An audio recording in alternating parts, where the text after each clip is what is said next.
Ken, how would you describe your approach to change management and business continuity from number one, the business lens, and number two, from the people lens? Or my gosh, wonderful question. So when I think of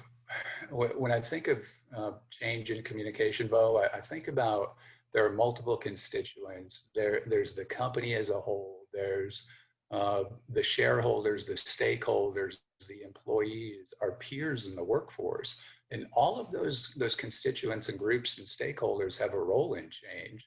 The key to keeping everybody engaged is keeping everybody informed.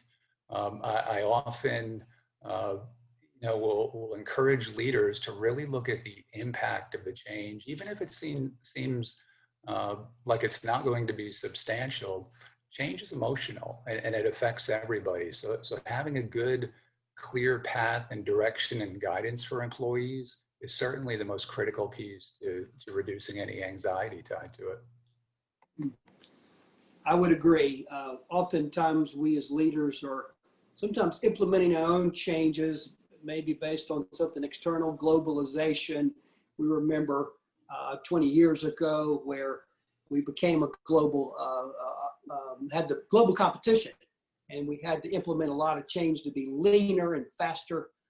And some employees were embracing and some weren't so excited. The external change here of a pandemic is unlike anything any of us has ever seen, right?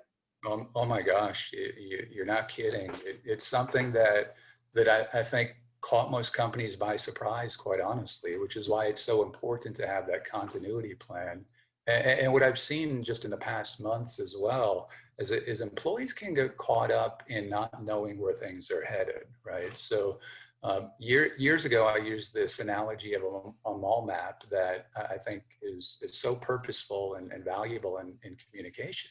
I walked into a mall, I saw this big red dot said, "You are here." And I immediately thought about companies. If the company was that mall map and the employee was the red dot, malls do that to draw immediate context and placement and help the customer vision where they're headed if there's a particular destination. Say you want to go to Bloomingdale's, it's to the left, up the right, and to the left again, and you can mentally picture and ground yourself along the way with that path. So imagine if the company was the map and the employee was the dot, and we shared with employees, we're headed to Bloomingdale's. Here's what it's going to look like, and here's what it's going to feel like along the way. Sometimes it's going to feel great. Other times it might be a little confusing, might even be a little bumpy. But the employee always knows along the way why things are happening and that there is a trajectory and a defined outcome. And if we can do a good job presenting that to employees and helping them see that end game, that again is a big anxiety reducer and an engagement enhancer that just keeps the business moving as smoothly as it can.